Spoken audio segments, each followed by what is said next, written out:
বিভিন্ন দাবি দাওয়া নিয়ে মুর্শিদাবাদ জেলা শাসকের দপ্তরে স্মারকলিপি প্রদান করলেন জেলার টোটো চালকেরা। মুর্শিদাবাদ জেলার সদর শহর বহরমপুর শহরের লালদিঘির ধার থেকে শুরু করে গির্জা মোড় হয়ে মুর্শিদাবাদ জেলা শাসকের দপ্তর পর্যন্ত পায়ে হেঁটে কয়েক হাজার টোটো চালক পুরনো টোটো বন্ধ করা যাবে না, টোটো রেজিস্ট্রেশন ফি কমাতে হবে এবং টোটোতে অহরহ ফাইন করা যাবে না, এমনই দাবি নিয়ে মুর্শিদাবাদ জেলা শাসকের দপ্তরে স্মারকলিপি প্রদান করলেন। Bureau report, S news Bangla. বলছি যে পুরাতন টোটো বাতিল করা যাবে না, পুরাতন টোটো চালাতে দিতে হবে।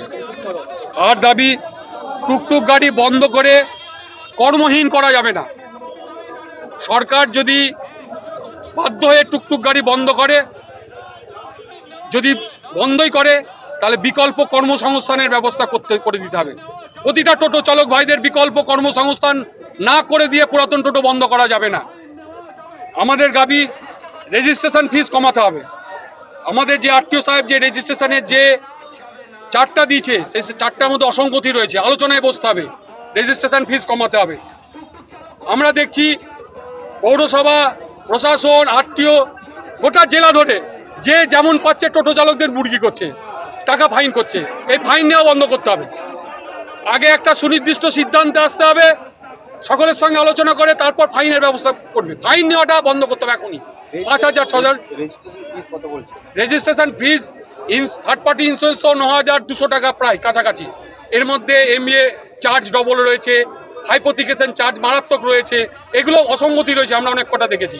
এগুলো কমাতে হবে। প্রত্যেকটা জায়গায় যদি 100-150 টাকা করে সরকার কমায়, 9টা পয়েন্ট রয়েছে, ওখানে অটোমেটিক 1800-1900 টাকা কমে যায়। আমাদের কমবে, তাহলে টোটো চালক ভাইরা দেখেন, এটা সত্যি করে কথা যে নির্দিষ্ট সঠিকভাবে যদি রেজিস্ট্রেশন ফিজ হয় তাহলে সকলে দিতে পারবে। যদি আকাশ ছোঁয়া রেজিস্ট্রেশন ফিজ হয় কেউ দিতে পারবে না। এই আলোচনাটা সকলের সঙ্গে বসে করতে হবে। আমরা দেখেছি যে কোনো উৎসব টুৎসব বলে প্রশাসন বসে, টোটো চালকদেরকে নিয়েও বসতে হবে। আমাদের দাবি সুনির্দিষ্ট যে আমরা যদি কোনো টোটো চালক টোটো গাড়ি বন্ধ রাখে, প্রতিটা টোটো চালককে 500 টাকা করে দিন প্রতি ভাতা দিতে হবে, প্রতিদিন 500 টাকা করে সংসার চালানোর জন্য।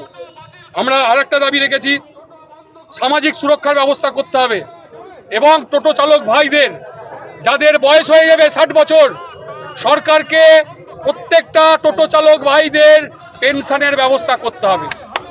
এমপি এমএলএ সবাই পায়, পেনশনের ব্যবস্থা করতে হবে। আমাদের এই সুনির্দিষ্ট দাবি নিয়ে আমরা জেলা শাসকের কাছে যাব। প্রত্যেকের কাছে অনুরোধ, আপনারা আগে বিগত দিনও সহযোগিতা করেছেন, আজকেও করবেন। আমরা শান্তিপূর্ণভাবে জেলা শাসকের কাছে যাব, দাবিটা মানুন। যদি না ভাবে তাহলে আগামী দিন আমাদের জেলা এবং গোটা রাজ্য জুড়ে একটা বৃহত্তর আন্দোলন চলবে। আমরা যাব। আমার নাম দাদা নবব্রত ভট্টাচার্য।